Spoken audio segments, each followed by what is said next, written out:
thanks for doing this, by the way. It means a lot. So. Well, you seem like a good guy, so Thank you. I actually say no to most of the podcasts because honestly, I never heard of any of them, and I'm like, there's I probably everybody and their mother has a podcast. Yeah, no, I got a very, very small group that follow me. I think I just got like 113 Well, yesterday. just tell every one of them to send me $10,000. Then we'll be set. Yeah. I'll get them to do it to me first. We'll split it. Let's split it. Yeah, 50-50. But yeah, no, I was reading the book. I was like, I gotta get this guy on. This is incredible. Because there's no way my friends are reading your book. I mean, as much as I want them to, I mean, they're just not gonna. Which incredibly disappoints me. But the next best thing is this. So it's like if we can get the knowledge out this way. I have this friend, and his daughter was married to a guy who's like, he and his friends are all like tattooed head to toe. I mean, head to toe, and they're not, like great intellectuals or something, but he happened to mention me in my book, and I guess the new prospective son-in-law, trying to impress him, got the book and read it and was like, invited me to his wedding. The guy was like a huge fan and introducing me to all of his friends. So you never know who can read. Yeah, that's it. Or listen these days as well. Listening makes a massive difference. Yeah. You just, chuck the headphones on. There is an audio book of Family of Secrets. Yeah. That's what I've got. Yeah, that's the one I got. I'm on my third run through now because there's so much info in it. It takes a while to. Do you like that guy's voice? I got no problem with him, but I definitely prefer it when it's the actual person who wrote the book. Yeah. And I think he's using kind of like a fake Texas twang, isn't he? Yeah, it does sound that kind of hokey. Yeah. By the way, this guy's a big deal. The guy who did my book, because he was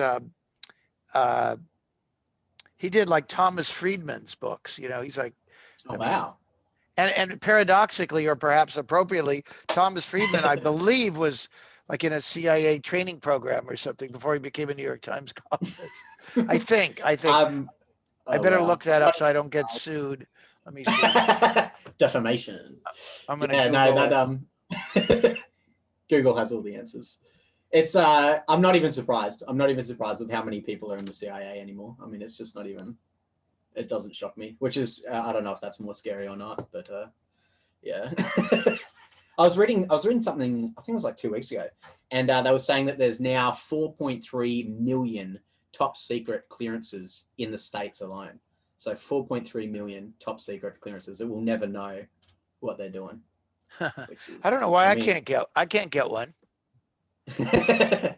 I used to have one when I was in the Navy, but I did not have access to anything good. Didn't have the need to know for the good stuff. If only. But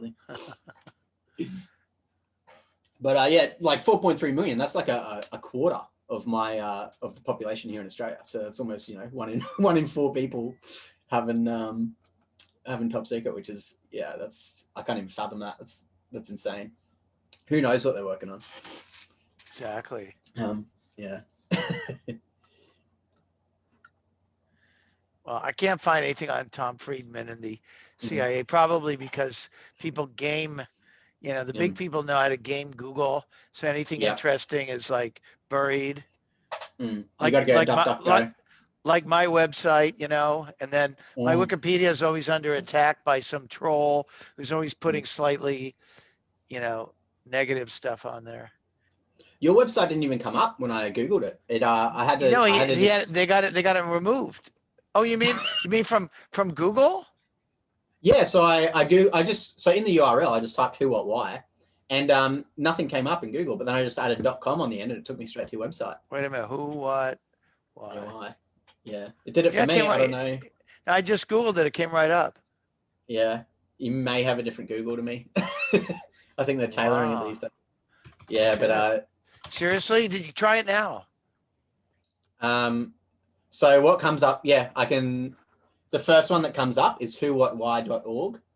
I don't know if that's yours or if yours. That's me. Yeah, that's me.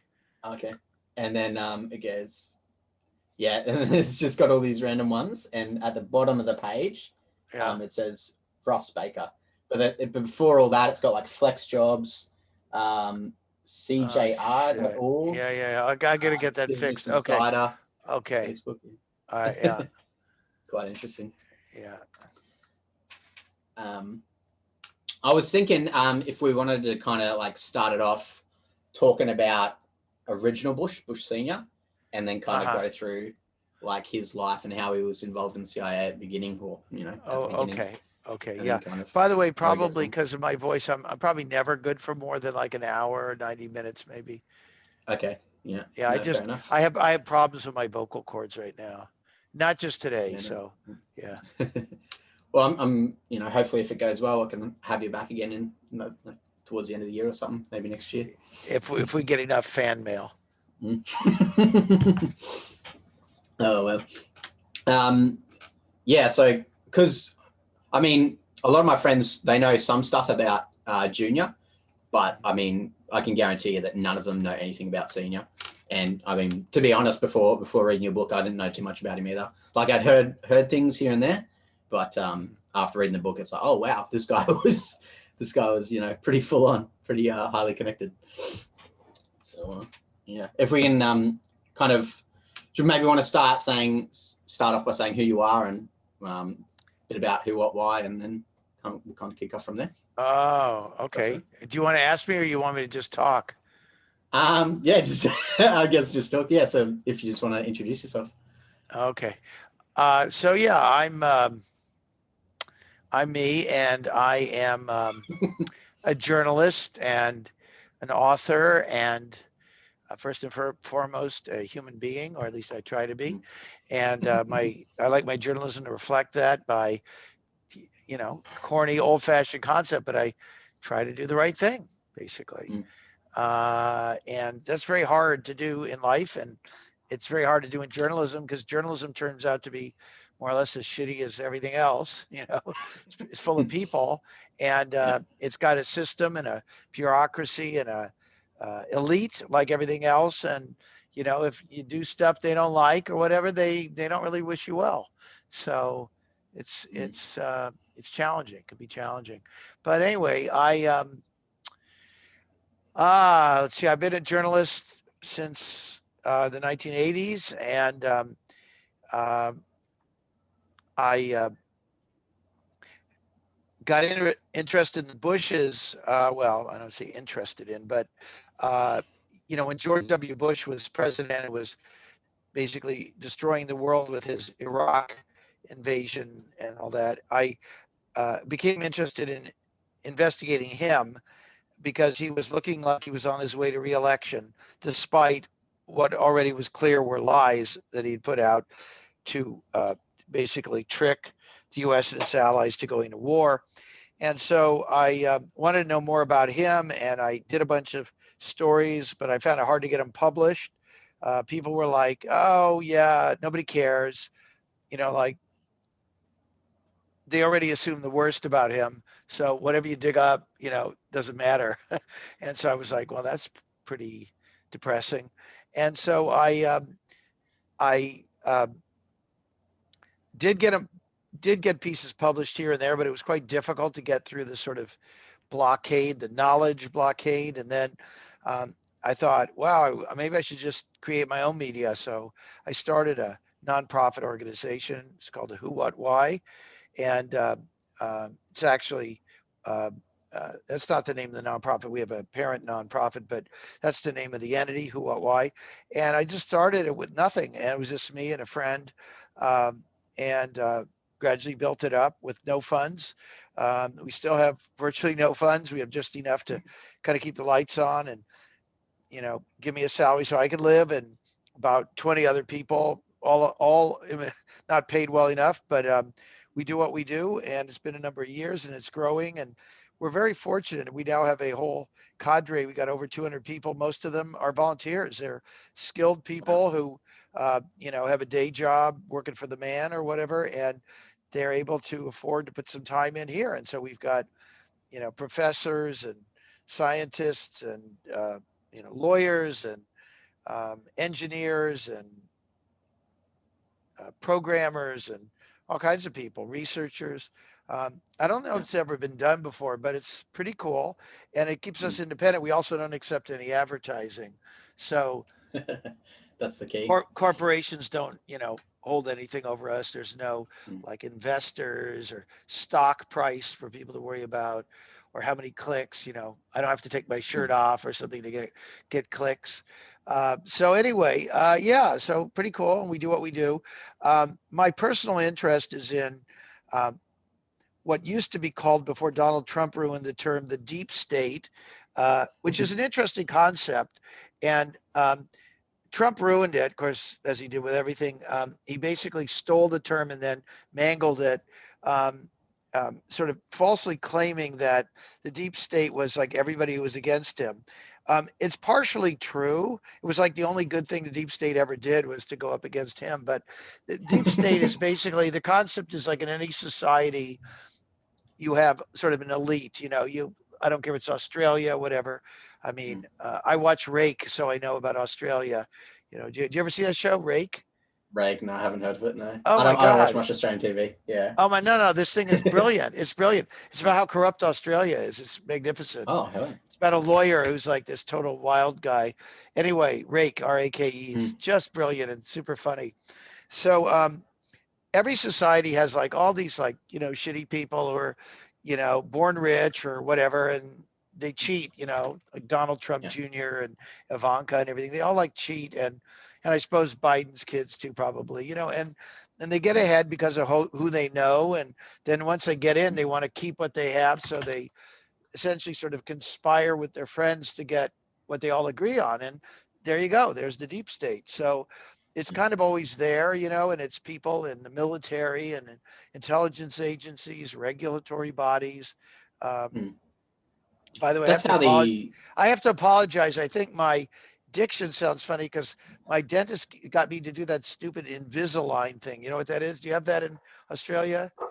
We probably have it, but I don't. They're like retainers in your mouth, So I'm like talking through plastic right now, and it makes it sound like I have dentures. So anyway, apologies about that. These are my real teeth, but there's the dog. Sorry. Okay. Yeah, I got my dog barking in the background. Sorry, everyone. The dog is probably the most honest person around, So. I'll go check on her in just a second, but I was just going to ask you, the deep state you were just describing, that's how the OSS or the CIA originally started, wasn't it? Wasn't it very high up people? Yeah. Sure. I can keep talking. Yeah. I'll just take it. I'll talk to your dog while you're away. Yeah. Nice dog.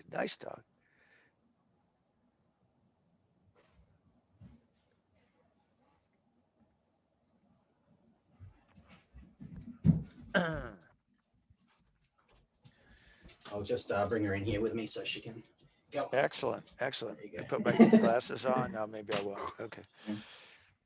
Tries to get my attention just by barking. Which, yeah. We'll give her some treats. Give her some treats, and then give me some treats, and we'll all be happy. Yeah, what we said.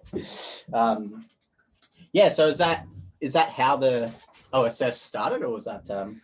Well, yeah, I mean, they were all like a bunch of guys who were from, wealthy families, and not everybody, but I would say most of the people, and certainly the high ranking people. They used to say OS, was supposed to be Office of, what is it, Special Services or what? It's strategic services. But they used to say it really stood for oh so special, oh so special, and so these guys were like they learned to fly because they had private planes and this and that and whatever, and it was a sweet deal, and I guess it was better to be in the OSS than to be in a foxhole, more glamorous, and you were out having cocktails with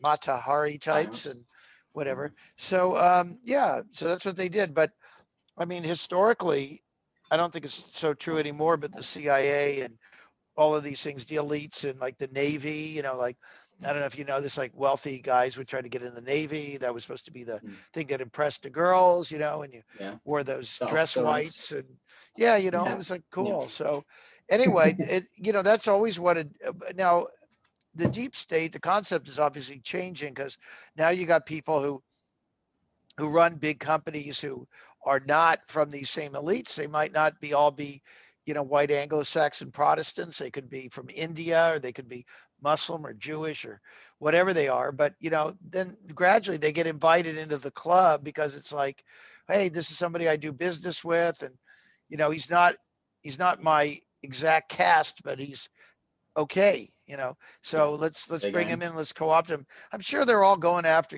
Mark Zuckerberg and everybody, trying to Mm. get him into, various Freemasonry lodges and whatever, because that's how the system works. Get Mm. everybody to sign in, get them to all, sign an oath of silence and loyalty to each other, and Yeah. nobody will send everybody else to jail.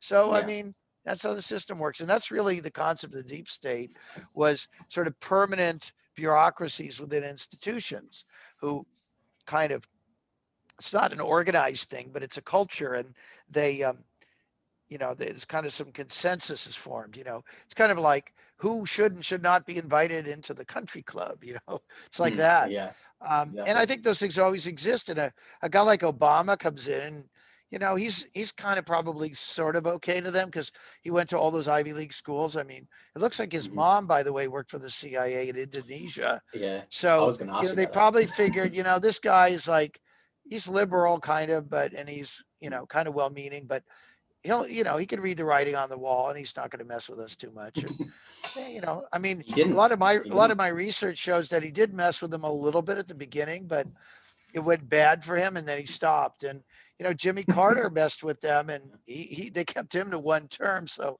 it's a real Mm. thing. It's a real thing. Yeah, it definitely seems it. Even Nixon, from what I was reading in the book, apparently he went against him, and is that why they took him down, or were they trying to take him down for I another think reason? that's what it is. Now, of Mm. course, if you trust our responsible media, they will tell you that Richard Nixon had his comeuppance because he was a bad guy. Well, yes, he was a bad guy in many respects, not every respect. He actually did some pretty interesting things, like he signed legislation creating various regulatory agencies that actually protected consumers and things like that. He also signed legislation creating protection of the environment, water and air and things like that. And he ended up Well, helping try to make peace with America's enemies. So he was a very mixed bag.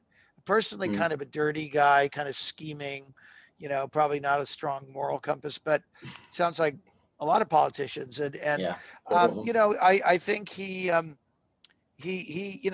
as I get into in my book Family of Secrets, this guy was sort of uh, a creation of the deep state. And then when he became president, he said, well, screw these guys, and he tried to do what he wanted, and they didn't like that. Now they're coming up with the anniversary of Watergate, the 50th anniversary of Watergate, and they're all putting out all this stuff about Nixon was a bad guy and Watergate was justice prevailing and good journalism, and a good the Senate doing its job. It turns out the real story is exactly the opposite. It's a bunch of nefarious people sinking a kind of nefarious guy for the wrong reasons, which is a much Mm. more interesting story, and of course Yeah. much more believable. Mm.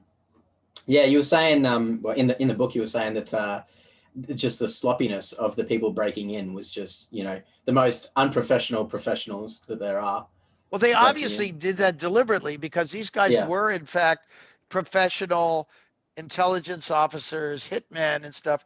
They knew, I mean, they went into the building, the Watergate building, and the first thing they did was one of them put tape over the lock. Well, okay, if you're, like if you're moving, I don't know if you know this, you put tape over the lock, it holds the Yeah. thing I'm in, so that the door can open from either Hmm. side. But of course, if you're going to be doing a burglary, you probably don't want to put the tape horizontally and have it showing on the door. So that's Mm. what they did.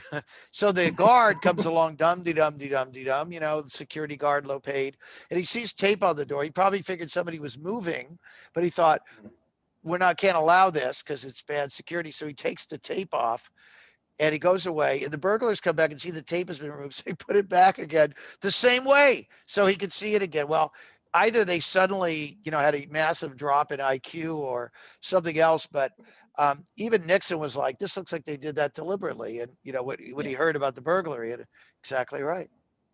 Yeah, does seem like a setup. I mean, yeah, up until reading your book, I completely agreed with the narrative that he was a bad guy and the Watergate is what got him kicked out. But I'd never heard of how ridiculous all the circumstances were until reading the book, and it's like these guys are professionals and they're making like every mistake that you can make, like every possible mistake you can make as being someone who's not qualified at all, they're doing, and it's like how until well, these guys are literally walking around with. They were literally walking around with stuff in their pockets that connected them directly back to Nixon. Yeah. They were like, everybody get a business card that says, I work for Richard Nixon, stick it in your pocket, and then try to get arrested. Wow. I got to tell you something, Finn. I mean, I didn't know any of this stuff. I grew up as a kid. I worked in political campaigns against Nixon. I mean, I never liked Nixon. I mean, you want to find an honest journalist? It's somebody who goes, oh, I was wrong. Like I thought X and I discovered Y, and who's willing to say something that's the opposite of what everybody's told. I mean, I thought the same thing. And, all my stuff in my book, like practically everything, I thought the opposite. And it was only because I'm kind of a digger, and I like to be what they call agnostic and just ask questions. And when I see patterns that don't match up with what I was told, I don't just go, or dismiss it. I go, I wonder if what I was told maybe isn't right. And that's how I got into the Watergate stuff. That's how I got into the Kennedy assassination stuff. All of these topics that are going to have the establishment brand you as a nut, is like, because nobody looks at anything. I mean, the truth is nobody looks at anything. I mean, we're going to find out about, we were hustled by these pharmaceutical companies on COVID. I don't know. I mean, I got my vaccination. I believe in vaccines, but probably there were other measures that should have been taken right away that they didn't take because there was no profit in it. I mean, it's just, of course, I mean, if I ran a huge pharmaceutical company, you're always looking for, you got to make money. I mean, you're not there to do the right thing. So I'm not saying they're criminals. It's just that, the choices that they make, choices Jeff Bezos makes, I mean, they make choices in self-interest. And it's not necessarily a public interest, but the establishment is always telling us, like, don't ask questions, just, shut up and walk on. And now YouTube's got the same kind of policy. They're banning almost any videos that have COVID in them, which is, I don't understand that, but whatever.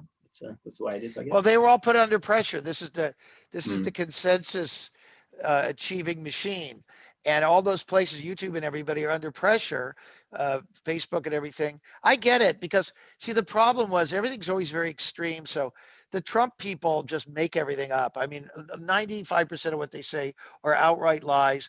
5% have some truth to it, like, I mean, they're right. Like, you can't have, no country probably could have like endless amounts of immigration with no control. They're absolutely right. They're absolutely right that in theory, if more people arrive who are poorer than them, that could take their jobs. I mean, they're right.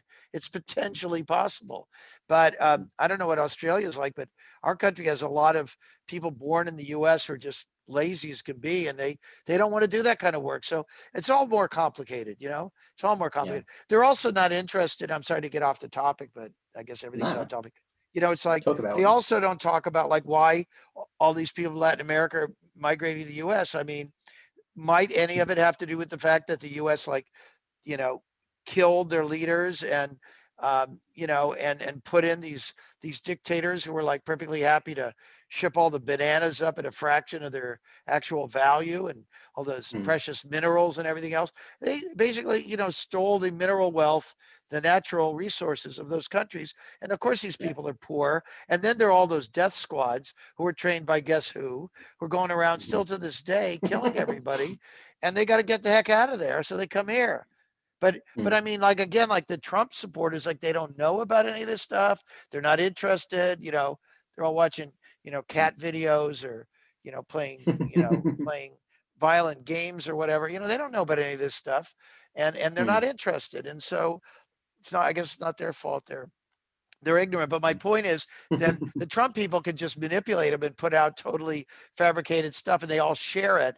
And so people rightfully said, this is not okay. Like if Google and YouTube and Facebook and Twitter are putting out stuff that is factually a lie, and it's making people behave in dangerous ways, it's not okay. Like they used to say, you know, free speech is okay, but it's not okay to yell fire in a crowded theater, right? And that's true. It's not okay. It's not okay. So this is complicated stuff. So then there's a reaction, and that swings the other way. And then these, like, I would call them shitty liberals, you know, people who profess like they care about Black Lives Matter and stuff, but they're basically a bunch of hypocrites. They don't like me. They don't like you. They don't like free speech. They don't like anything that goes deeper. And so they don't want what we're talking about to get out to the public. So they'll tell Google or YouTube or something to suppress our ratings so they don't show up, which is what happens. Our ratings don't show up. Or they fund journalists to create, you know, websites that say truth meter, you know, we're going to rate the accuracy of the media, you know, and of course, the New York Times is perfectly accurate. And then somebody like me who's saying something you haven't heard of before, oh, I don't know, that doesn't sound right because that's not what everybody else is saying. So let's goes against the narrative. It's against the narrative. Let's just rate them lower. You know, let's rate them lower. I mean, that's what it is. We live in a world, you know, here's the thing, Finn, we don't know shit. We don't know shit about anything, actually. We only have heard of like Beyonce. Like, have we heard of, by the way, I was in an elevator with this pretty woman, and I was like, hello. And she smiled, and I said, how's your day going? And blah, blah, blah. And I got in the elevator, and somebody's like, holy shit. I said, what? They said, that was Beyonce. I had no idea. I didn't know what you look like. Oh, really? But yeah, but listen, that's awesome.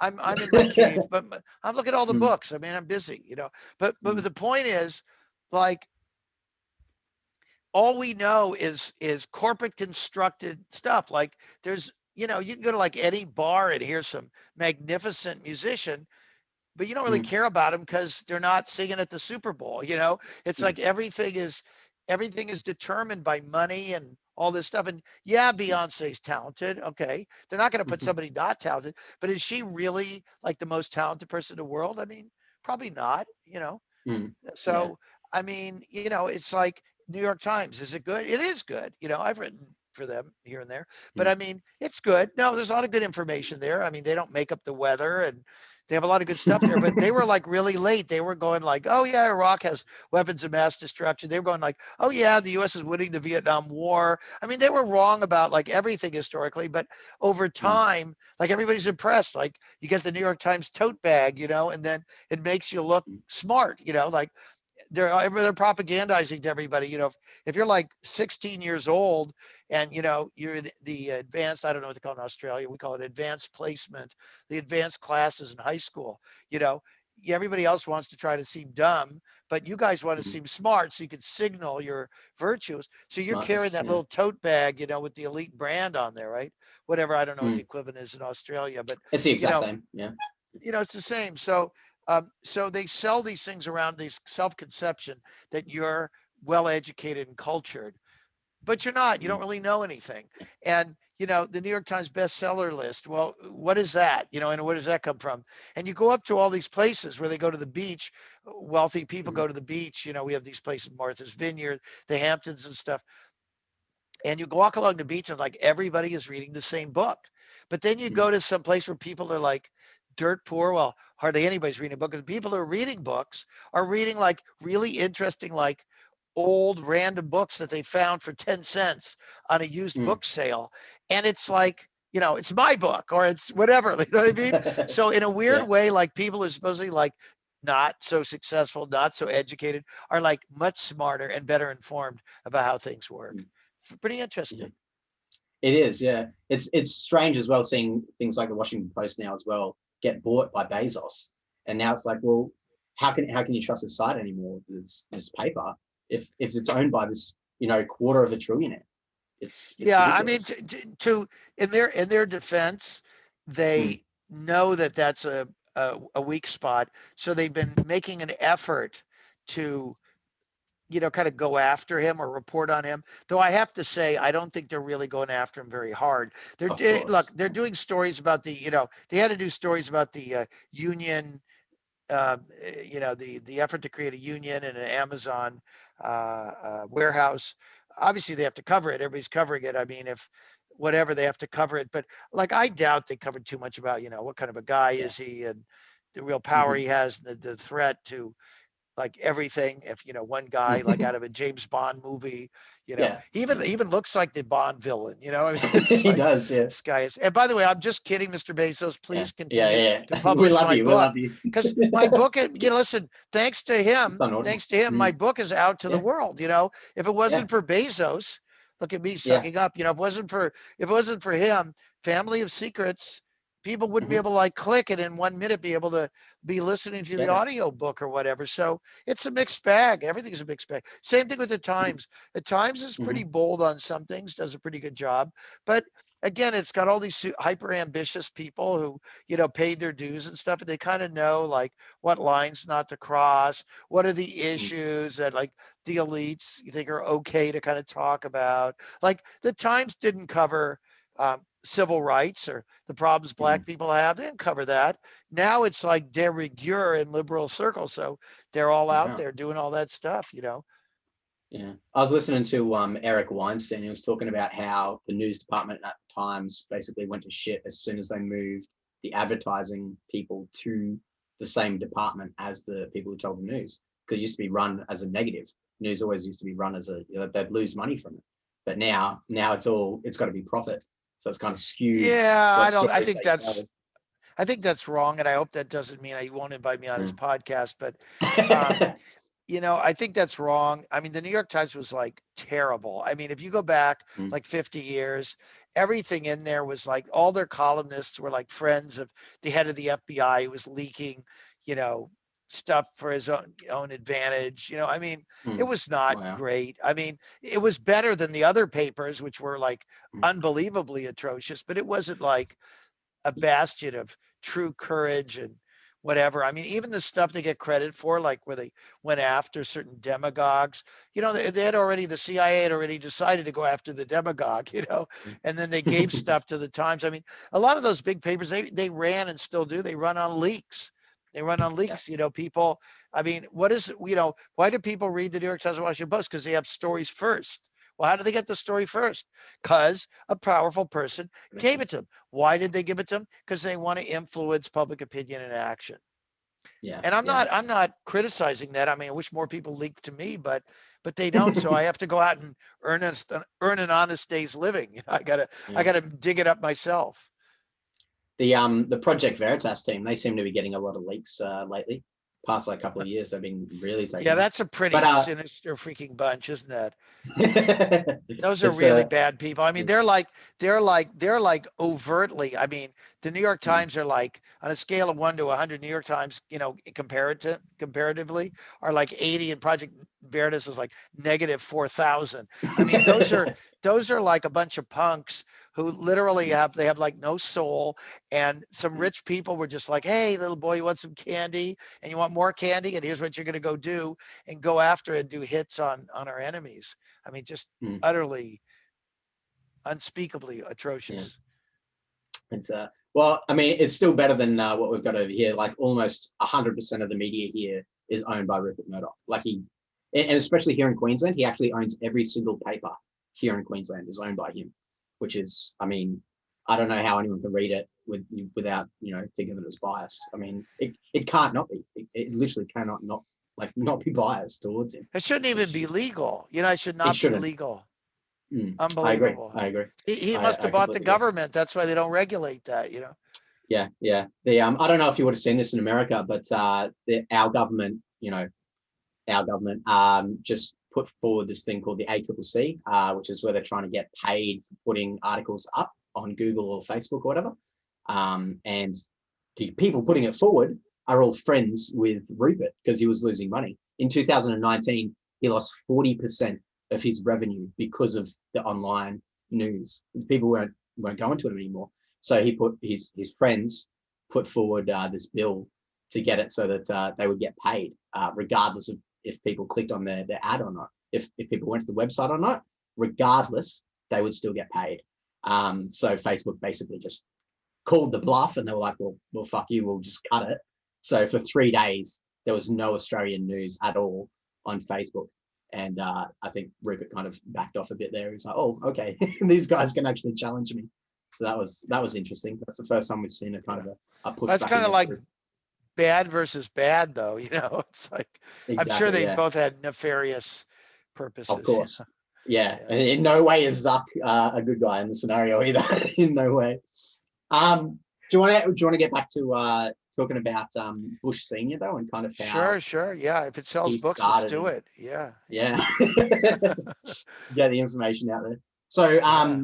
like he kind of so did he start straight out of university into the CIA, or was it kind of So he the did whole both? thing about him is, if you read all the official books, and there are books about him that probably might have sold it pretty well through like the underground, but the ones that, like, we got all the space and the big newspapers and on TV and stuff, were all these books that basically were, authorized or whatever, and they kind of try to paint him as this, basically decent guy. And the official story is that he started out on his own, and he, even though he was from a wealthy family, he moved to Texas on his own, and a hard scrabble existence, worked his way up, and then, started an oil company, and then eventually made money, and then got into politics and became an ambassador, did all these wonderful things. None of it is true. None of it. And in my book, Family of Secrets, I basically prove that none of that is true. They made up that whole story. His father, who was like an investment banker and close friend of all the Titans, basically was like, "Hey, Sonny, you're going to go out to Texas because there's oil, being found there, and all of us Ivy League people living in, the suburbs around New York are going to go out there and put on a cowboy hat and get a piece of the action." And so that's what he did. He was all staked by his family, and the oil companies. I mean, like, I don't think he was a good businessman. I looked through his business records. There's no sign he was a good businessman. And there's no sign they were even real businesses. The truth is, his father, what I discovered of his father, was like close friends with Allen Dulles, the longest serving director of the CIA. And if you, I don't want to give too much away because I do want your friends to go read my book. But, it turns out, as I dug and dug and dug, I could see these oil companies were like fronts. They weren't even really companies. They were, this is the CIA created and probably still does thousands of front entities. I'm sure the Australian, whatever they're called, does the same thing, ASIO. because they can't be like, your Australian intelligence. They got they got people all over, right? They got people spying on New Zealand. They got people spying on Singapore, everywhere, China, obviously. So Indonesia. So what do? They put out a sign saying, Australian Intelligence Service. I mean, no. So they got to be like, air conditioning repair, and, air freight and whatever, and oil. Oil is perfect because, like, Poppy Bush was, he started a company that was doing offshore oil exploration. Well, where did he put his rig? Like right off Cuba, I don't think there was any oil in that area, but he put this rig up there. He got Howard Hughes, the weirdo billionaire, to like pay for it. And the people he hired to work on his rigs were all like Cuban, anti-Castro guys who were waiting to go in and invade. And those are the guys who were ostensibly working on the oil rig. So you could see what was going on. Well, you couldn't see it. I mean, I saw it after a while digging around. And that's what my book is about, is like, here's this guy goes on to become, he's a U.S. ambassador to the United Nations. He's a chairman of the Republican Party when Nixon is overthrown. Um, he's the U.S. envoy, the first U.S. envoy to China when they're opening up relations with communist China. He's a congressman before that. He does all this stuff. Oh, and then he becomes the director of the CIA. And they're like, yeah, he doesn't have any experience or qualifications, but he's regarded as a clean politician who will clean up the CIA. Well, the truth was, they were under scrutiny. They were like in danger of the whole thing being shut down. So who are they going to put in? You think they would put in a guy who's going to clean it up? I mean, no, they took a guy who was one of theirs. He'd been working for decades undercover. Yeah, sure, I'm a diplomat. Sure, I'm a, whatever. It was funny. I when I went through his records of his oil company, this guy was traveling around the world. Like, I can't remember, he went to like scores of countries, yet his company never made a profit. He's traveling all over the world. And a lot of the countries he's going to, like, there's no oil, why is he going there? Why is he spending so much time there? He had offices in weird places like Medellin, Colombia. Medellin isn't even on the coast. He's he's not an oil company. He's an offshore drilling company. What is he doing in Medellin, Colombia? By the way, that was before Medellin became the cocaine Drug capital. Yeah. Drug capital. Yeah. So, I don't know. Very weird stuff. And it's almost certain. I would say like 99% of the people read my book, unless they have a gun to their head, or they're, being bought off. They're like, wow, this is really persuasive that we didn't know about this guy. Well, you might say, well, who cares? Well, what if I told you that, your, your mother was really a serial killer? I think you'd want to know, right? I mean, it's like if we're surprised, maybe we should own that. Maybe that's something to like own and feel and think about. What does it mean that we didn't know, that we were sleeping with the enemy? What does it mean, So this guy became CIA director, vice president, president of the United States, and then his son becomes president of the United States, has 2 terms, and then his other son becomes the governor of Florida for 2 terms, and then that son runs for president. And frankly, if it wasn't for Donald Trump like humiliating him, he probably would have been president. So, and now they got like grandkids. This guy is like one of the top statewide officials in Texas. And they got cousins, and they're all over, they're coming out of the plumbing, they're all, getting ready to run for office. It's like a horror movie, and they all come out of this machine, but the public doesn't know about any of this because nobody else knew about it. Nobody reported on it. And my own book got attacked. Like, there's a guy writing in the LA Times literally told people, do yourselves a favor and do not read this book. How are you doing yourself a favor not to read a book? Honestly. That's ridiculous, especially with the topics that it's covering. I mean, how can you not read that? Should we, I don't know if we should name the guy or not, but just so we know to look out for his work. Oh, the LA Times guy? Well, he got fired. He got fired eventually or something.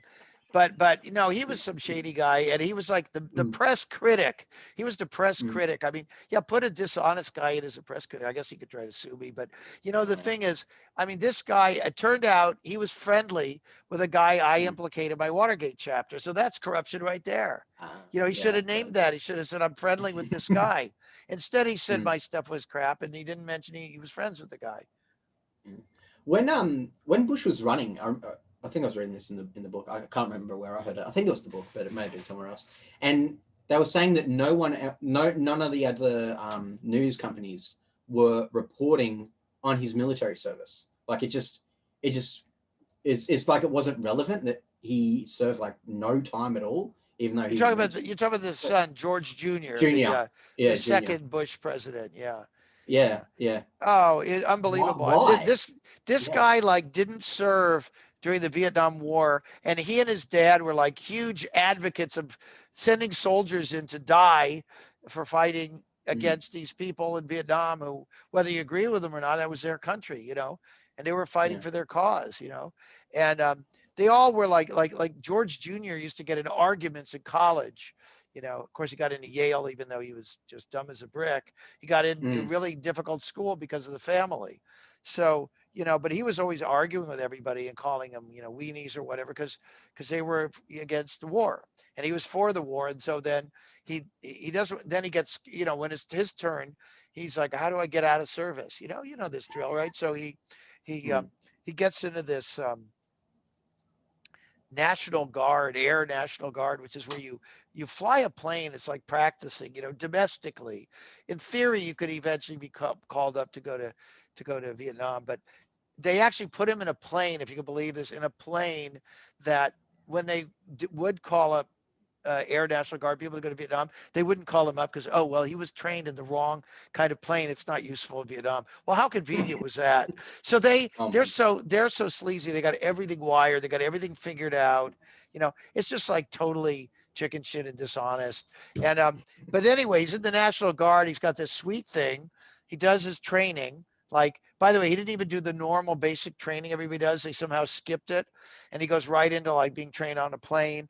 And supposedly he was terrible. Like he was terrible. Like the instructors were terrified to go up with him. I don't know. There's supposedly they would say that he was, drinking and doing drugs and whatever. But whatever it was, or he had the shakes or something. But um, anyway, he's supposed to like show up to do drills, and he makes an excuse. Oh, I got to go out of state because I'm going to be running a Senate campaign in Alabama. He's in Texas, so I got to go to Alabama. So they give this guy permission because National Guard is not full time. So they're like, okay, go to Alabama. He goes, I'll be in the unit over in Alabama. So he goes to Alabama and he basically never shows up. But later on, they had a problem, and the father discovered that his son was skipping out. The father, at least, I mean, he served in World War II. He flew in a plane. His whole story raising questions about his World War II service, but at least he really did train. He really did fly. And the son, I think the father, my sense from my research for Family of Secrets is that the father discovered that the son had been had been skipping this thing, and the father was furious at him. Not so much because the son was cheating, but because the father was a politician and this was going to cause huge problems for them. And it's very funny because I traced this to Christmas of 1972, unrelated. That all those books about Bush say that when he came home, he and his father weren't getting along for Christmas, and he and his father had it out, and they yelled, and that they supposedly his father punched him, or he punched his father, I don't remember. And this story is in the books, but it's all made out to be nothing. It's all made out to be that he was rebellious and the father decided to put him in his place or something. And what I think it was the son came home and the father said, how's your flying going? He goes, nah, I'm not doing it. I skipped it. And the father probably got so angry he did punch him. But that's the real story, which is a much more interesting story. So he basically was, I don't know if you call this in Australia, AWOL, absent without leave. Well, you know what? You go to jail for that. You go to jail for that, especially during military a war. Jail. Yeah. Damn right you do.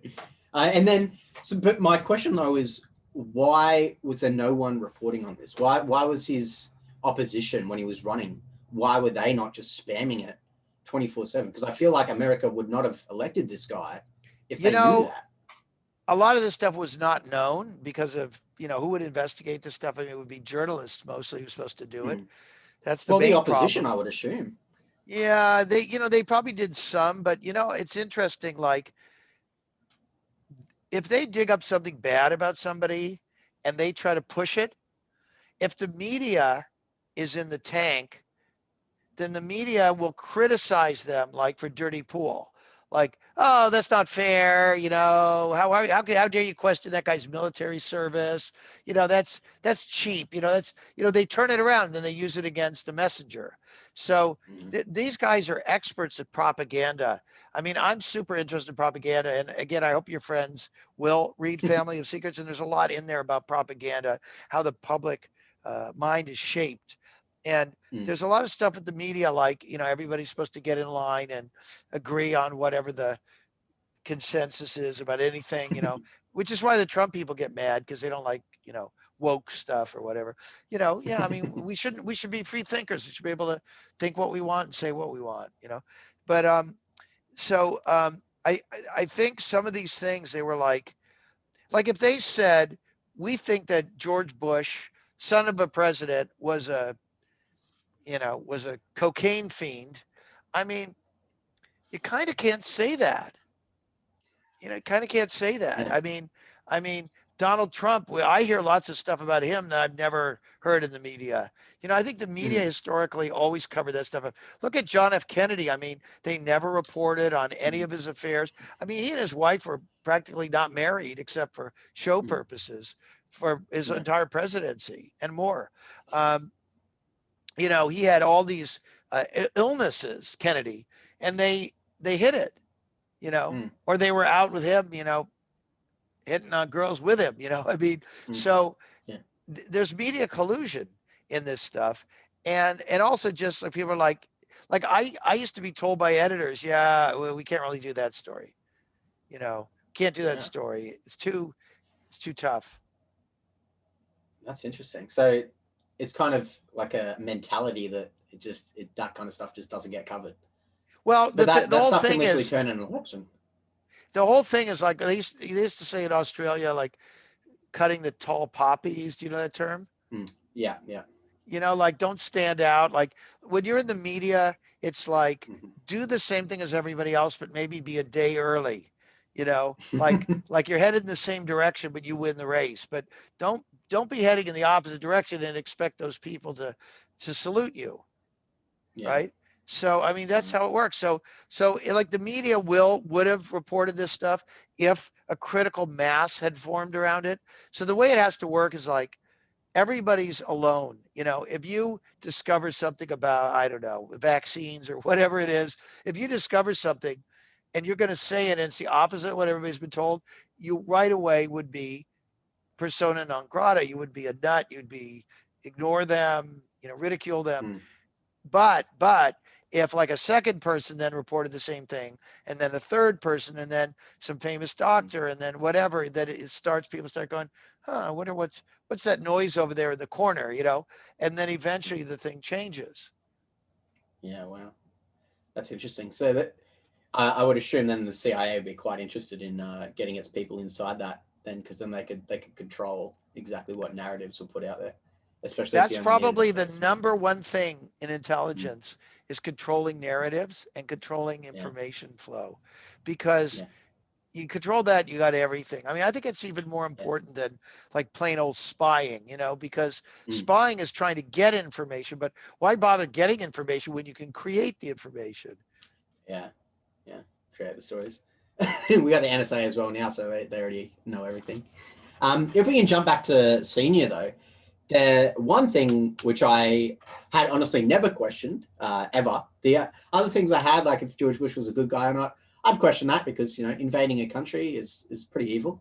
But senior being involved in Dallas in JFK, I had never even considered that to be a thing. Could you talk a bit about what happened there and where he was and the phone call Yeah. he made and that? So, like, I Is didn't know anything about the Kennedy assassination because all the major books that are promoted to the public, all the historians, all the college textbooks and stuff, it was like John F. Kennedy was shot by a deranged loner, Lee Harvey Oswald. And then it's like Lee Harvey Oswald, 2 days later, was then shot by um, a small time nightclub owner who said he did it to protect Jackie Kennedy, the widow, her feelings. So mm, that's it. That's the story. Now, you know, probably like a 5-year-old would go, that doesn't sound right, you know, but because we're not five, we accept it, you know. So I accepted it. I didn't know any different. And you know, you kind of heard some noise out there again in the corner with people going, "No, no, no, Kennedy was killed. It's part of a conspiracy." But you're like, I can't deal with this. It's like that friend, you know, we all have like a friend who's always telling us stuff, and you're like, "Okay, I'm too tired. I can't spend any more energy on you. I'm going home and I'm gonna watch yeah, TV." You know, yeah, but then sometimes you would be like, all right. I had a nap. Tell me your claim again. And then sometimes like you listen to him and you go like, you know, this guy makes sense. So that's what it was with the Kennedy thing.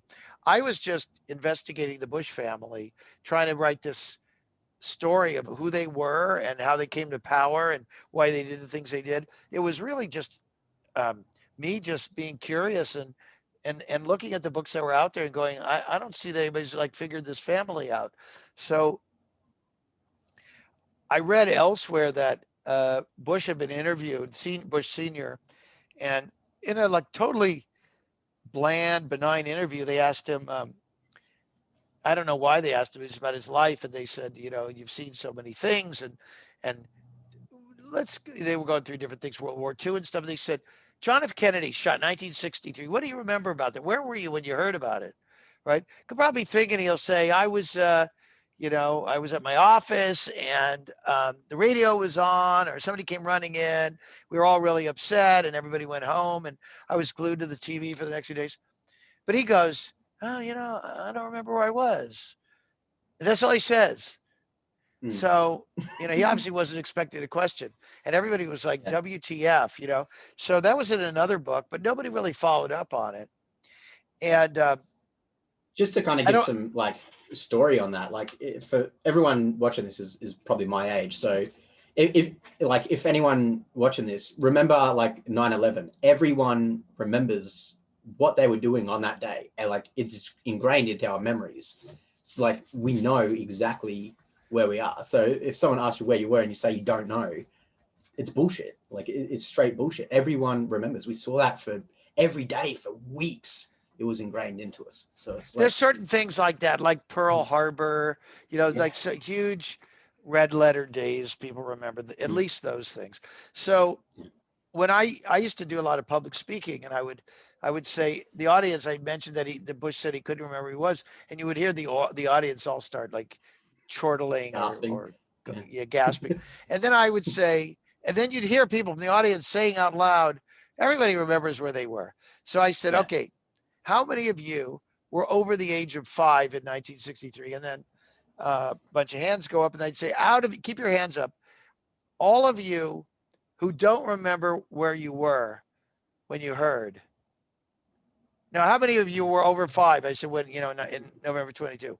Okay, then, 100 hands go up. So keep your hands up. Of those of you who were over 5, how many of you don't remember where you were when you heard? And all the hands go down. Every single time, everywhere. As I like to say, except for one place where a little old lady looked like she was 150, but I actually didn't think she knew where she was at the time when she was talking to me. So it just seemed strange. And I thought, I'd like to find out where he was. And I started looking around. Um, it turned out a couple of uh, uh, journalists and writers had dug into him a little bit already and found some interesting declassified FBI documents. Well, we didn't know if they were about him, but there were two that mentioned the Kennedy assassination. They were like internal memos. And they said, like, Mr. George Bush of the CIA. And this was 1963. And I was like, is that him? And there's Wow. a whole back history. I won't go into all that, but people tried to find out it was him. And the CIA was like, no comment. We never comment. And then finally the CIA goes, and by the way, this was all these records were coming out when Bush Sr. was running for president. So he was facing real problems. CIA is getting contacted like, was Mr. Vice President, was he in the CIA years ago secretly? And they're like, we never talk about who was. And then obviously his office must have pressured the CIA because they said, oh, it was another George Bush. So somebody found this, Coincidentally. somebody found the other guy. And this is so fascinating. This guy was he was working in some obscure government agency, had nothing to do with intelligence. He was recruited shortly before Kennedy was killed to come into the CIA, and they had him like on the night shift, like, taking things out of the, machines or something, and In the back and room, right at the back. in Yeah. the back room. Yeah. He had very low clearance. And they were claiming that this is the guy who's named in this memo, Mr. George Bush of the CIA, Mr. So-and-so of Army intelligence, were being briefed at a high level on the Kennedy assassination by, the FBI. So this guy was like, oh, there's no way that was me. Believe me, I was like practically Obviously. mopping the floors. And he goes, in any way, like he left the CIA like a few months after. And so they recruited him just before the Kennedy assassination, and they get rid of him a few months after. So it looked to me like they deliberately wanted another person with the same name in there, which if Yeah. you look at that, then you say, well, what's that about? That looks pretty nefarious. Yeah. Oh yeah. Like they knew Without a they doubt. knew they had a problem, that this young guy, even back then, who Mm. 63, what was he? He was a oil man, and he was actually he was the chairman of the Republican Party in the Houston area, and he was running for U.S. Senate. He was running for a federal position. Yeah, I guess. And his father was a U.S. senator and was really well connected, big money circles. Yeah, I guess they would be worried, right? So they Mm. wanted to say, oh, it was another guy. And I discovered that Poppy Bush, that's his nickname, Bush Senior, Poppy Bush, that he was into this his whole life, like, had all these gimmicks, like always have two friends with the same name. I even found a thing where there was like a guy in my book, Jack Creighton, was an Army intelligence guy who was implicated also in the Kennedy assassination, and Bush knew him. But then I discovered, because I found a document where Jack Creighton was at the White House with his wife staying as guests. And I was like, holy cow, they have the same guy from Army intelligence, Kennedy assassination, White House. And I look into him, it's a different Jack Creighton. He befriended another guy with the same name and then was inviting him out publicly because he knew somebody might dig up a record trying to connect him to Jack Creighton. He'd go, yeah, Jack Creighton. No, he's from San Antonio. He's a good old boy. And yeah, he and his, he's in the construction business. And he and his wife came to the White House because he was a donor to my campaign. You're confused. And I'll tell you, most journalists would, as soon as you have some verisimilitude like that, they would just drop it. Their editor would go, you screwed up. It's another guy. You understand? Once things start getting complicated, nobody's interested anymore because they're like, I think you screwed up, And if you're an intelligence person, it's like a magician. It's all about appearances. So that you just have to kind of get the tricks down. Wow. So was from your research, was Senior or Poppy there in Dallas that day when JFK? Yeah, so this is my contribution. So I dug up a ton of stuff about him. I have 5 chapters of the Kennedy assassination in my book, Family of Secrets. That's all new or almost all new from all this digging. And one of the things I discovered was I actually found, I don't know, I went through all these old newspapers. I don't know what I was looking for. And I found this little ad, and it says, American Association of Offshore Oil Contractors or something, AAOOC or something. And it says, meeting at the so-and-so hotel, Dallas, November 21. And then it says, evening. And it says, Mr. George Bush of Zapata Offshore, it will be our guest speaker. So I could tell you that the night before Kennedy was shot, noon the next day, the night before, Poppy Bush, who was not from Dallas, he was from Houston, was in Dallas at a hotel blocks from where Kennedy was shot. Now, we don't know where he was. He spoke in the evening. Would he? He was a Senate candidate, so presumably this was part of his campaigning, right?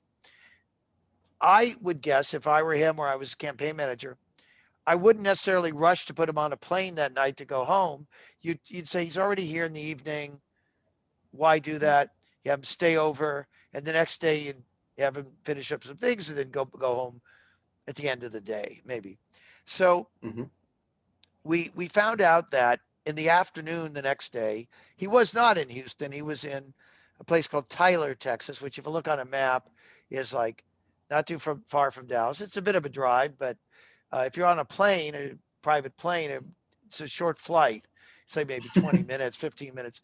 And we discovered that, I pieced this stuff together, that at about like 1:30, when they announced that Kennedy had died, Poppy Bush was in Tyler, Texas, about to give another speech. And he says, I've just heard the president died, so I don't want to say anything.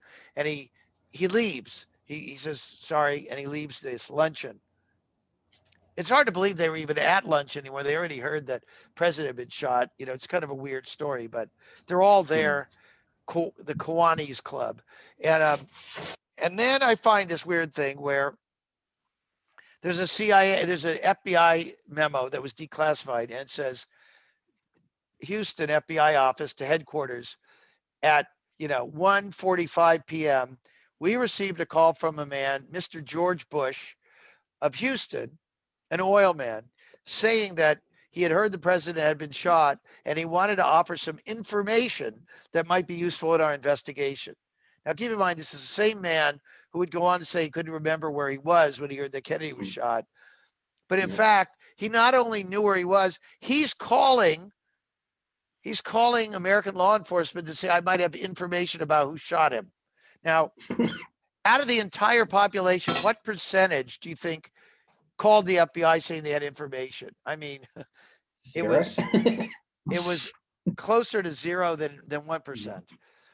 Wow. So he called and he says, my name is Mr. George Bush, and there's a guy I've heard about out of Houston, a young Republican who's kind of right wing, and he was saying derogatory things about Kennedy, and I have reason to believe that maybe he was involved. Well, it's the most half-assed thing you ever saw. He obviously had no basis. I mean, I don't know about you, but we know all kinds of people who say things.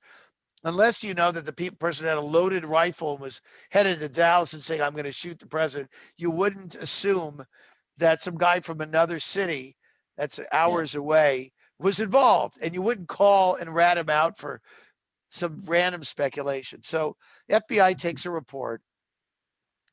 I later discovered that the FBI agent who took the report is a friend of his, but it doesn't anywhere in the report say I took a report from a man I know.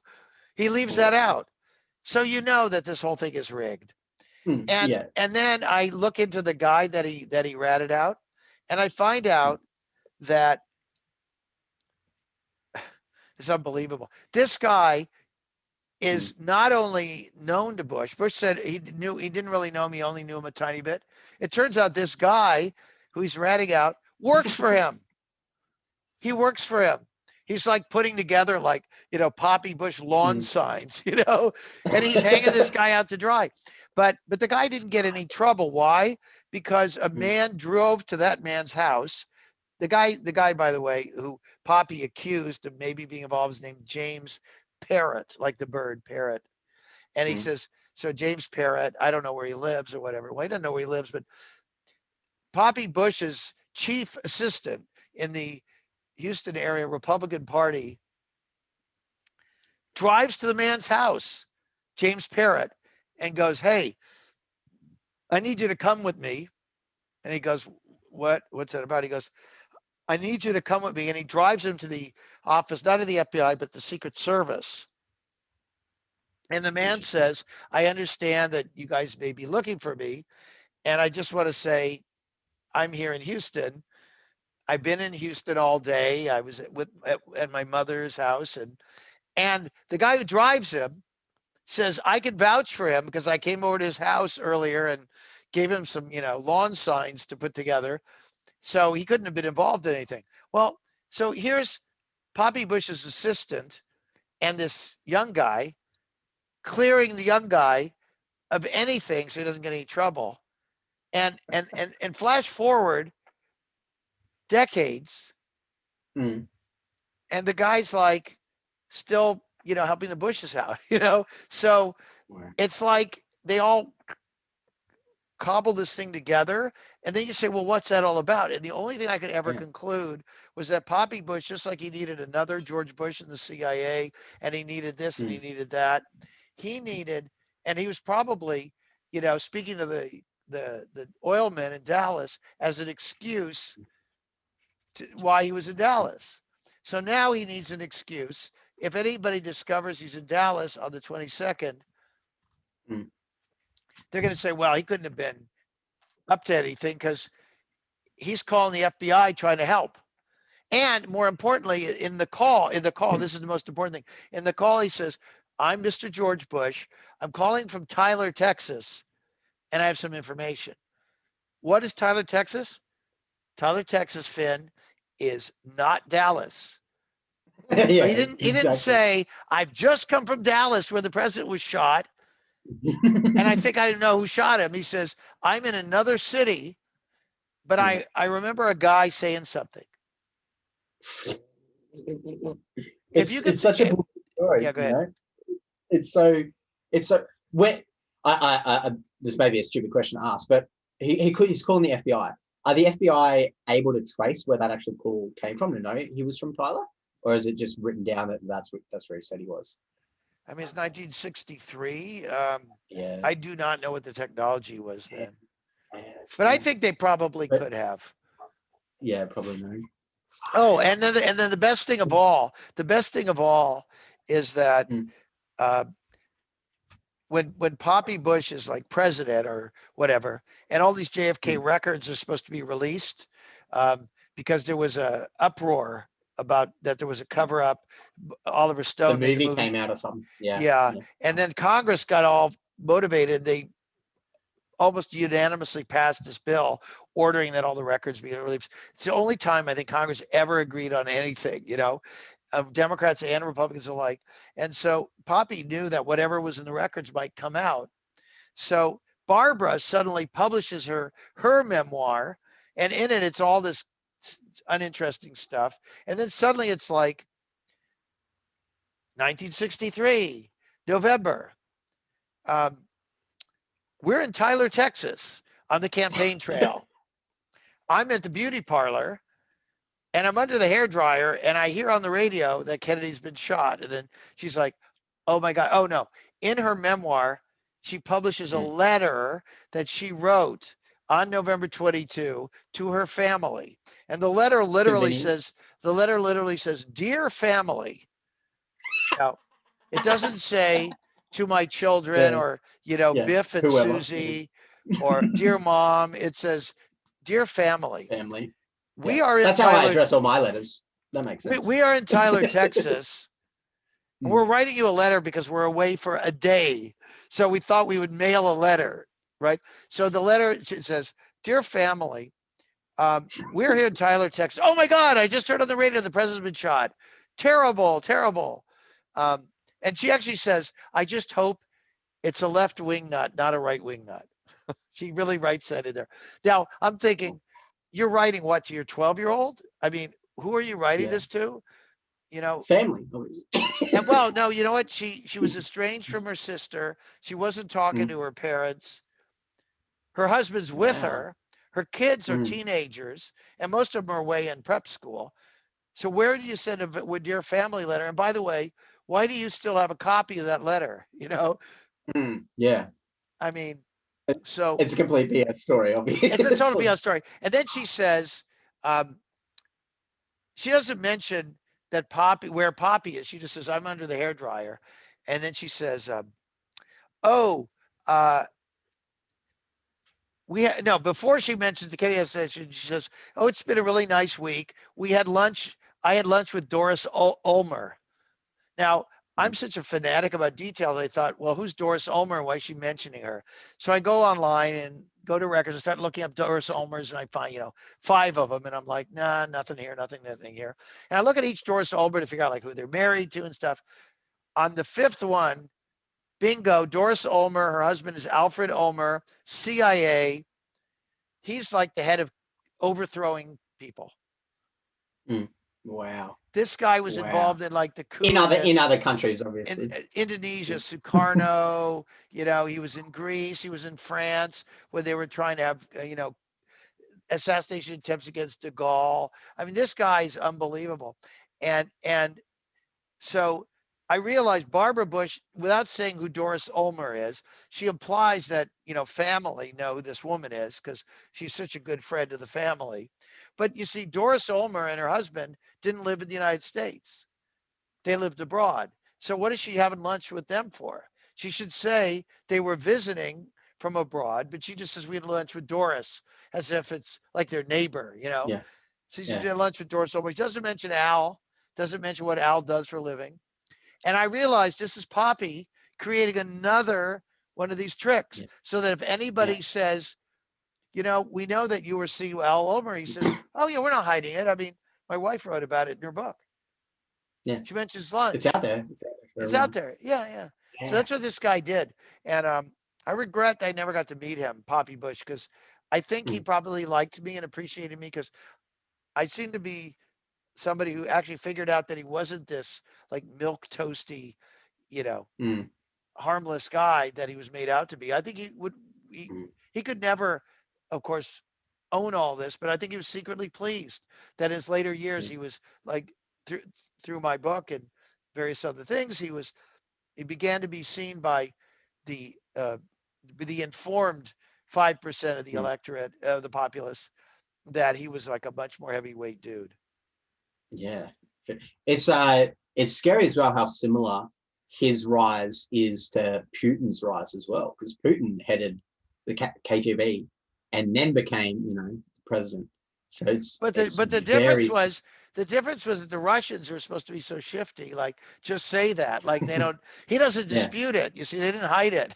But in Yeah. Bush's case, they hid it, and they still hiding it this day. And you go look at all those best-selling books, The Vision of Poppy Bush, or whatever. There's nothing in there. No explanation of why they would take this inexperienced guy with no qualifications and put him in charge of the most powerful and maybe deadliest intelligence agency in the world at a time when and you know what's going on? They were investigating them. The Senate was holding all these hearings, exposing all the illegal things they were doing. The fact that they were assassinating people was just starting to come out. And then they put him in. And then people were like, well, they said he had, a good looking guy, nice haircut, well spoken. And not even well spoken, actually. So, yeah. So, do we have any flight logs of him flying to, I forgot the name of town, Petrie or whatever it was? Do we know when he flew there? The town over when he made the phone call. Oh, Tyler, Texas? We Tyler, don't. sorry. We don't. But Barbara in her book says we are on Mr. Zeppo's plane. Mr. Zeppo has been kind enough to fly us around.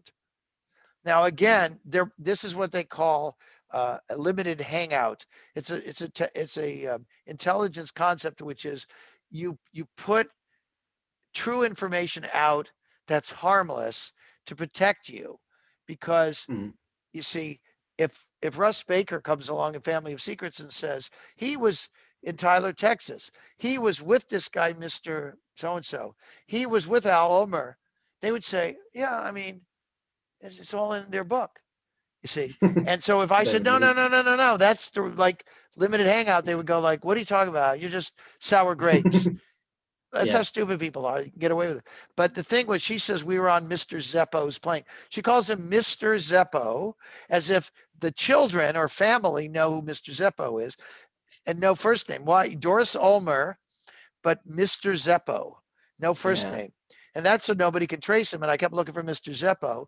And I'll tell you what I found. The Marx Brothers, Harpo, Chico, Groucho, Zeppo, Marx. But that's not the Marx Brothers they were with. So I keep looking. And after days of looking, here's what I find. Mr. Zeppa with an A. She misspells his name, but he's so close a friend that she doesn't know how to spell his name, right? Well, you think misspelling his name and leaving out his first name was an accident? Limited hangout. Misspell the last name, no first name, nobody can find him. I found him. He was the chairman of the Offshore Oil Drilling Association. And I eventually found, this isn't in Family of Secrets, I don't think. It'll be in my next book. This guy is wired into the CIA. He's all over the world involved with stuff with Franco, with this and that, So, yeah. So that's whose plane he's on. I love as well how it's mentioned that they're trying to do an investigation when LBJ, Lyndon, is taken over after JFK is assassinated, and then he tells the FBI investigating it not to to spend too much time on it, because you don't want to waste resources investigating the assassination of the president. Well, even worse than that, the FBI began investigating the same day. And rumors are already floating around that Lee Harvey Oswald was an FBI employee or informant. So what do you think J. Edgar Hoover did? The head of the FBI. Did he expose that relationship or look into whether the guy who shot the president could have been working for him? No, he didn't. They got a very clear instructions that this was a loner, and that's what they were going to find. And they went out, hundreds of FBI agents, they interviewed, there's like thousands of pages of stuff, including pretty interesting stuff. And they announced and then Johnson said there'll be a commission to investigate. So Hoover leaks, I'm sure with Johnson's permission, to the media that the FBI has already finished its investigation before the Warren Commission starts, and has already concluded that Oswald acted alone. So the Warren Commission was under pressure because of this report. They had the rug pulled out from under them. And there's a whole story about how the Warren Commission was compromised because the vice chairman of the commission, who Johnson appointed, was Alan Dulles, the CIA director, who Kennedy had fired because he was such a bastard. Yeah, yeah. I mean, the brothers ran the country, didn't they, for quite some time, like 2 decades almost? Pretty much. Yeah. His brother was the all-powerful Secretary of State under Eisenhower, and he ran the CIA. Wow. And then Eisenhower realized how bad these guys were, but he couldn't do anything about it because the presidents are not very powerful. There's another dirty little secret. It's all ceremony. It's all show. I mean, why do you think Barack Obama has a $11 million beachfront house in Martha's Vineyard and another one in, I don't know, Hawaii and another one in California? He's like Oprah, except she had a show running for decades. But this guy is like a very wealthy man. And what happened? He played ball and kept his mouth shut. He did what he was told. It's ridiculous. Unlike a, what is it, $400,000 a year salary. He's got a personal net worth of $70 million. That makes sense. Definitely achievable. Yeah. So are you in any way, like, do you question it at all that maybe it was alone, it was Oswald, or are you 100% convinced? Yeah, I've been working on a new book trying to solve the Kennedy assassination for 10 years. I mean, I don't get into this stuff, but like almost every fact. Well, let me put it this way. For it to have been Oswald, then the story they put out of what happened has to all be correct. Like if you find even one thing that's wrong, it doesn't hold up anymore. But there are like thousands of things that are wrong, literally thousands of things. Like when he was in the military, he was a terrible shot. His fellow soldiers laughed and they were like, that guy was like a joke, like he couldn't hit a target. The independent people who were not controlled, who went and took a look, said, that was a really tough shot. And by the way, a future FBI director, Bill Sullivan, was sent to Dallas to investigate before he was FBI director. And he went up to the sniper's nest where Oswald was. He was like, damn, I'm a pretty good with guns, but I couldn't make that shot. That's a really tough shot. There was like a tree in the way. There was this, there was that, And by the way, Bill Sullivan, the FBI director, who said he didn't see how Oswald would have done it, he was killed in a hunting accident. Somebody shot and killed him. It doesn't even, it's weird hearing it because it's so many years later, but it doesn't even seem like they're trying to cover it up. It genuinely seems like there's just so much out there that disproves the entire thing. Well, there's a theory that they wanted to do two things. They didn't want to cover it up. They wanted all the people who mattered to know what had happened. And then they wanted overall a dumb cover story to be out there so that there would be, because you see, if everybody knew, then there would have been a real investigation. But if like smart, powerful people knew, they would get the message. And by the way, here's an interesting story. How many presidents, past or future, were in Dallas the day Kennedy was shot? Now, you have to remember that trip to Dallas was just a totally unimportant trip. He made trips all year long to all kinds of cities in the US and around the world. This was just one random little trip. But here's who was in Dallas. John F. Kennedy, President of the United States. Lyndon Johnson, Vice President, future President. George Bush, future Vice President. Richard Nixon, future President, was in Dallas that day. And he later was spooked that he'd been there. Why was he there? Because he was invited that summer to join the board of Pepsi Cola. And they said to him a little later, they said, oh, by the way, we decided to have our board meeting in Dallas on November 21 or whatever. So Nixon, of course, didn't know what was going to go on. So he said, okay, he comes out there. And they get him to make a speech. They get him to call journalists in to his hotel. And they ask him what he's up to. He says, because he had run for president against Kennedy. And they asked him, will you run again? He said, well, might. And then he started disparaging Kennedy. And he said, he actually said that he thought that Kennedy was going to dump Lyndon Johnson from the ticket in 1964 when they were running for re-election that Johnson was out. Now, believe me, if Johnson thought he was out, Wow. how do you think Johnson, who was from Texas and helped organize the motorcade and everything, how do you think he was feeling about Kennedy? So there's Nixon makes his statement. The next morning, Kennedy's shot. Nixon was so spooked, he tried to deny that he was in Dallas. But later on, he admitted it, and then he put a story. He was like, I was there earlier that morning. I had already left. We don't know. But he was spooked. And when he became president, he tried to get to the bottom of the Kennedy assassination. He was trying to ask the FBI, the CIA for the records, and they told him he couldn't have them. And Richard Helms, the CIA director, who was a top guy in the CIA when Kennedy was killed, when Nixon was president and Helms' his boss, he said, give it to me, I'm the president. According to the people who witnessed it, Helms yelled at him. He turned red in the face, started yelling at him. Saying no. Was like really agitated about why he was not going to give him the Kennedy assassination record. So, I mean, this is some pretty intense stuff. I mean, is there anyone who questions it anymore then, I guess? Wait. And then Gerald Ford, the future president, who takes over when Nixon gets forced out. He wasn't in Dallas, but he gets put on the Warren Commission. Oh, of course. Of course he does.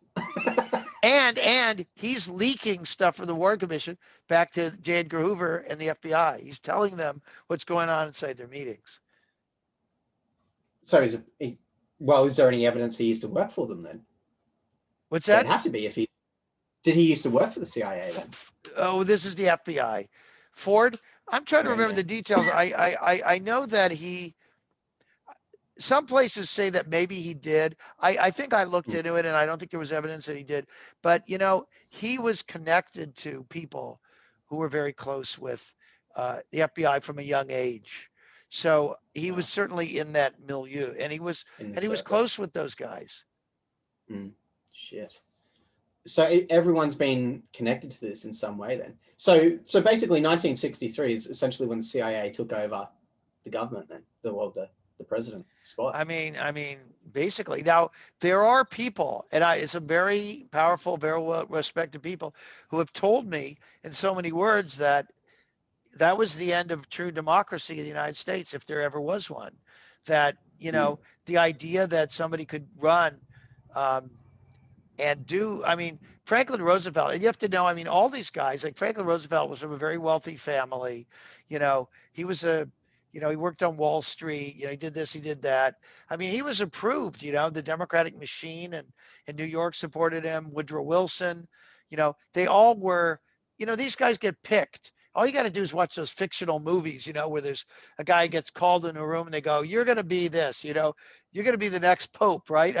The Pope doesn't decide he's going to be Pope, right? People decide he's going to be Pope. So people decide who's going to be president. Now, the only thing is, Franklin Roosevelt did some very radical and bold things to try to help the U.S. overcome the Great Depression.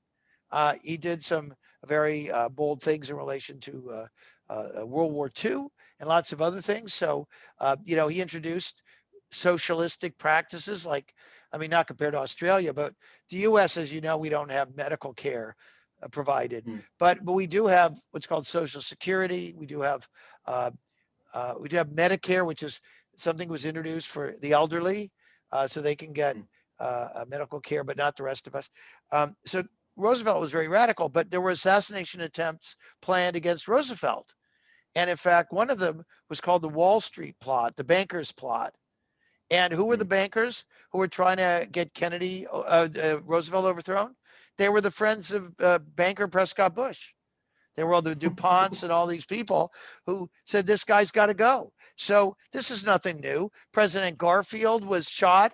President McKinley was shot. President Lincoln was shot. Many of these presidents, I go through the list, how many of them were shot? And how many else were shot and survived? Somebody shot at Ford. Somebody shot at Ford. Reagan was shot and survived. Think about it. I didn't know about that. Did you know there was a plot to take a plane and bomb the Nixon White House? Do you know that Obama, when he was president, somebody shot into the White House with a high-powered rifle? I did not know that. Bullet penetrated. Wow. These stories were all covered up. So every single president is in total fear that he will be killed. And the funny thing is, like, Obama and some, like, they know the deal. They know if they get too much out of line, somebody will put a bullet in their head. And so what they do is they get told, don't fuck with the military, don't fuck with the CIA. You could do certain things, but you're very limited. That's why we have all these wars. It's why you get a liberal Democrat who's a peacenik who ends up having wars, because they got no choice. That's the system, And so I would say it's probably always been that way to some extent. But with Kennedy, it went to a whole new height, right? And it was a much more elaborate kind of thing. And the consequences were unbelievable, because Kennedy was, and if you read Family of Secrets, I have a whole chapter on all the stuff he was doing that was like reformist, peace oriented, whatever. I'm not saying he was an angel, because he wasn't, but both of I mean, he was doing a lot of stuff all over the world, supporting, African countries, independence. I mean, you know how risky that was? Those countries were sitting on like diamond mines and gold mines, and this stuff was going on everywhere. There's stuff going on in Australia. There was stuff going on in New Guinea. I mean, with mines and, honestly, they always say follow the money. If you follow the money, you start understanding what's at stake and what's going on. It's about money. It always is. Yeah. Well, money's the power. So they even killed the brother off as well. So once they got Jack, they went after the brother and killed him too. So and then the third brother died of brain cancer, and the son, also named John, his plane disappeared. I mean, that may have been benign. Of course, the media said it was all benign. The media and historians, they say, listen to this, that 100, there have been, I don't know how many altogether, there have been scores, probably hundreds over American history, hundreds and hundreds of assassination attempts against presidents. They claim, are you ready? What percentage of them were people with an axe to grind, powerful people in the military, whatever? What percentage of those, let's say there were, I'll just make it up, 300 assassination attempts in U.S. history. What percentage do they say were people who had a reason to want to kill the president? Meaning they went against them, they threatened them or whatever. You know what percentage they say? The official story is, what percentage had a reason to kill the president? Well, I would say that every one of them would have to have a reason, but I would say that because of that, they would say zero. Zero. They said zero. They said exactly. Every single person who killed or tried to kill the president had no reason. Random. Had no reason. Even Lee Harvey Oswald, they say, has no reason. They said, well, like if you read the stuff, they're like, well, we don't know why he did it. He was trying to puff himself up. He wanted to be, listen to this. Here's the great one. He wanted to be infamous, right? So I don't know. You've probably seen when people are arrested, like a person who like went out and shot a bunch of people, right? Do they say I didn't do it? They all go, yeah, I did it. You're damn right I did it. And, I'm tough, stuff and whatever, right? Or I did it because he had it coming to him. What did Lee Harvey Oswald say? I did not do it.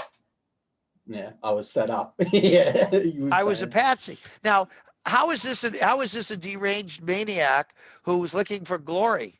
And it doesn't fit. And by the way, everybody who knew Lee Oswald, who really wasn't, because a lot of people were threatened.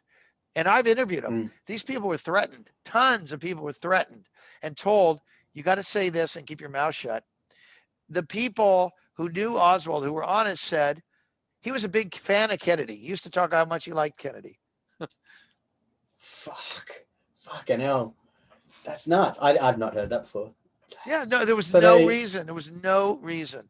And by the way, then they tried to say, he did it because he was pro-Castro. Well, guess what? Castro liked Kennedy and was very upset when he heard that Kennedy, because Kennedy was trying to find a way to peacefully get along with him. Yeah. Well, then they said the Russians did it. Khrushchev was devastated because he liked Kennedy. It's all bullshit.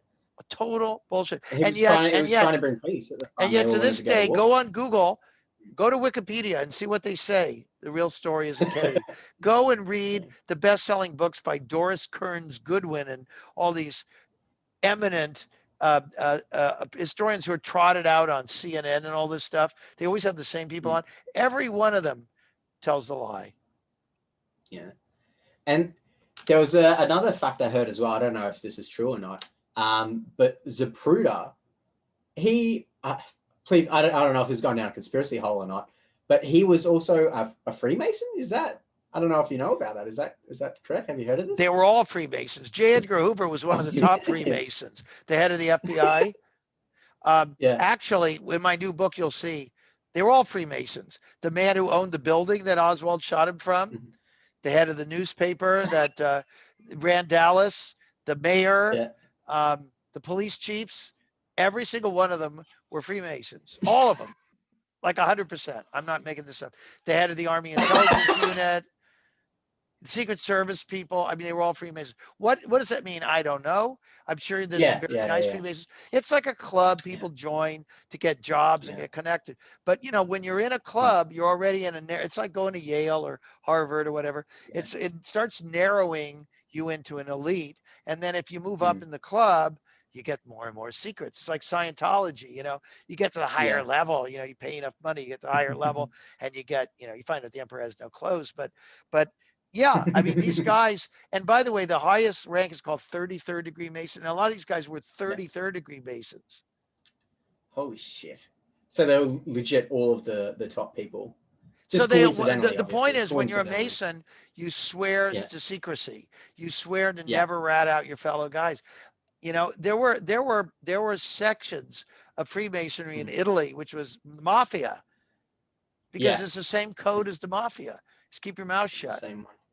Now, of course, they say we do this because we're pursuing knowledge and blah, blah, blah. But, honestly, you got to read the propaganda. I was reading the speeches from inside the Freemasons, like in 1963. It was a mixture of very bland, just really dumb stuff that, they were, they would all been texting on their phone if they had phones back then. It was stuff nobody would ever want to hear because it was so bland and meaningless. But occasionally the guy would start getting wound up, and then it was all anti-communist. They were just ranting about the communists and the communists in our own country, and these people, these liberals, they want to take away our money. There you go. That's why I heard the CIA got founded, is because the whole purpose of it was to stop communism from spreading. So it's very interesting that this small group of people were getting together, the Freemasons, against communism, and then all of a sudden the CIA pops up with the exact same cause, and the exact same people join it. Well, look to see all the presidents who were Freemasons. As I recall, Gerald Ford I think Gerald Ford was a Freemason. Harry Truman was a famous Freemason. And Harry Truman is the one who signed the National Security Act of 1947 that created the CIA, the NSA, and the Pentagon. So, I mean, not to get too dark here, but what does this mean for America and the rest of the world? Like, it seems like it's been run. It's not good. It's not good. The only thing I can say is, it takes like 50 years to figure stuff out. So in 50 years, I'll come back on your show and I'll tell you what was going on in 2021, because we don't really know. Like, we don't know. No way. Is Joe Biden really a robot, or, I mean, my sense is he's actually like not too bad a guy, and he kind of tries to do the right thing.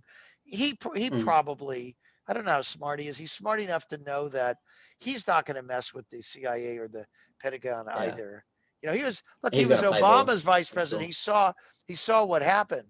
Biden was the one who was against some of those military actions that Obama did. Like, Biden was like, let's not do them. And then when Obama tried to not do them, the Pentagon went to the media and started leaking stuff against Obama. So Obama was like, man, they're going to destroy me. I better play ball. There was one speech I was watching from Trump, and he was on his way to his chopper, and they stopped to ask him questions. And they asked him about the military-industrial complex, and he literally looks at him. He's like, I've tried to shut it down, but it's literally too powerful. I can't do anything about it, so we're just leaving it there. I'll try and reduce it, but it's not fucking happening. And then he just walks off back to the chopper. It's like, what did he just say? Like, can we just understand what he did? It was just some blasé thing that just lasted half a second, and then that was it. It was like, what the fuck? So yeah, I think they all run it. Well, I think we should end it there because that was a fantastic chat. Thank you so much for coming on and Yeah, you got it. letting all this stuff out there. Okay. I'll put links down in the bottom as well for it's whowhatwhy.org. Is that the website? Yeah.